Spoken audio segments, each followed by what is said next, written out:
তো ওই যে বলা এবং শোনার যে চমক কথাটা বলতেছিলাম, একটু শুনুন।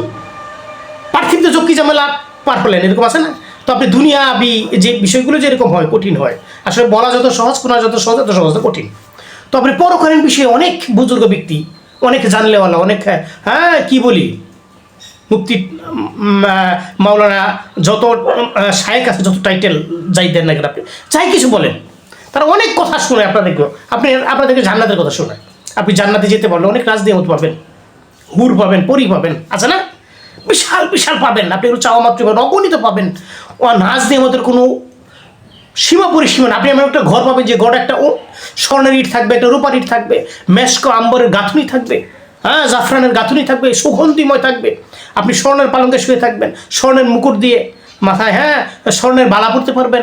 আপনি স্বর্ণের যত পরিবেশন করা হবে, আপনার খাদ্য পরিবেশন করা হবে, আপনার সব স্বর্ণের থাকবে, স্বর্ণের প্লেট, স্বর্ণের চামিচ, এগুলো সব কি থাকবে?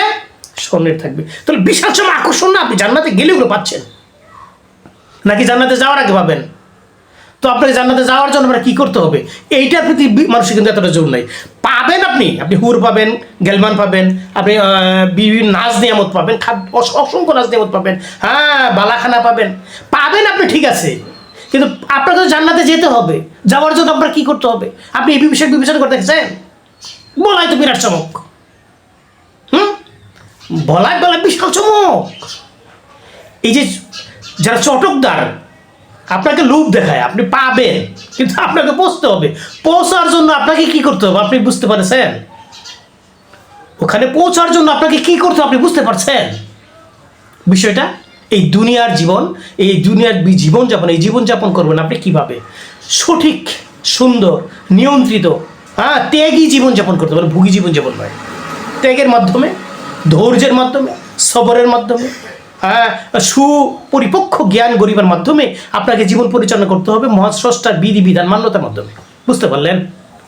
এই বিধিবিধানটা কোথায় পাওয়া যায়? আমরা প্রেরিত নবী এবং রাসূল হযরত আহমদ হযরত মুহাম্মদ সাল্লাল্লাহু আলাইহি ওয়াসাল্লামের কাছ থেকে পাই, অন্যান্য জাতি, অন্যান্য নবীদের কাছ থেকে পেয়েছি বিগত দিনের।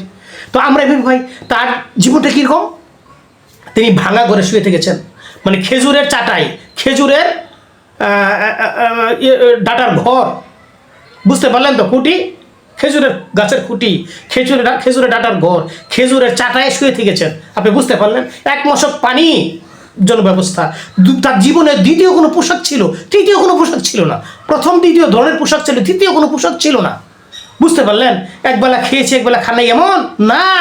এমনও ইতিহাস পাওয়া যায় রাসূল সাল্লাল্লাহু আলাইহি সাল্লামের ঘরে মাসের পর মাস আগুন জ্বলে নাই। কি খেয়েছে? কাঁচা খাদ্য, শুকনো খাদ্য খেয়েছে, খেজুর খেয়েছে বা অন্যান্য যেটা শুকনো অবস্থায় খাওয়া যায়, এরকম খাদ্য ছিল। আগুন জ্বলে নাই পাক করার মতো। এই জীবন রাসূলের ছিল, তার পরিবেশস্থর জীবন ছিল, জীবনটা তো এরকম ছিল। এখন আপনি যে বললেন আপনার জীবন কেমন, আমার জীবন, আমি যে বলছি আমার জীবন কেমন, বলেন আমার জীবন কেমন? মিলছে? মিলে নাই। তো আমি ওই বলতে ওইগুলো পাইতে হবে। পাইতে গেলে আপনাকে রাসূলের জীবনীটা যেরকম উপস্থাপন করেছেন সেরকম জীবনেও আপনি যাপন করতে হবে। কাছাকাছি তো থাকবে, অবশ্যই তো কিছু কাছাকাছি থাকবে, থাকবে না, না থেকে উপায় আছে। আল্লাহ রাসূল সাল্লাল্লাহু আলাইহি ওয়াসাল্লামকে এক সাহাবা, একজন ব্যক্তি বেদুইন এসে বললেন, ইয়া রাসূলুল্লাহ, আমি আপনাকে অত্যন্ত ভালোবাসি। রাসূল সাল্লাল্লাহু আলাইহি ওয়াসাল্লাম শুনেও আরেকটু শুনতে চাইলেন, বললেন, কি বললে তুমি? বলি, ইয়া রাসূলুল্লাহ, আমি আপনাকে অত্যন্ত ভালোবাসি। যে কীরকম ভালোবাসো? খুব ভালোবাসি। তো আমাকে যদি তুমি ভালোবাসো তাহলে দারিদ্র জীবনযাপন করার জন্য প্রস্তুত হয়ে যাও। কি বললেন? গরিবী হাল, মিসকিনি হালের জীবনযাপনের জন্য তুমি তৈরি হয়ে যাও। কেন কেন বলেন? বলেন, আপনি পরকালীন কাজ করতে গেলে দুনিয়াবি কাজ ছাড় দিতে হবে, দুনিয়াবি ভুলতে হবে, ভুলে পরকালীন কাছে একনিষ্ঠভাবে করতে হবে। তো করতে গেলে দুনিয়াদারি হওয়া যাবে না, বা তার দুনিয়াদারের মালদার হওয়া যাবে না, মালদার হওয়ার সুযোগ নেই। হ্যাঁ, যদিও আছে প্রেক্ষাপটে, কিন্তু বাস্তবতা বেশিরভাগ ক্ষেত্রে এরকম হওয়া যাবে না। আপনি মিসকিনি ফকিরি জীবনযাপন করতে হবে। কিন্তু আমাদের জীবন চরিত্র, আমরা যে বলায়, শোনায় এবং মান্যতা, এরকম জীবন মিল আছে?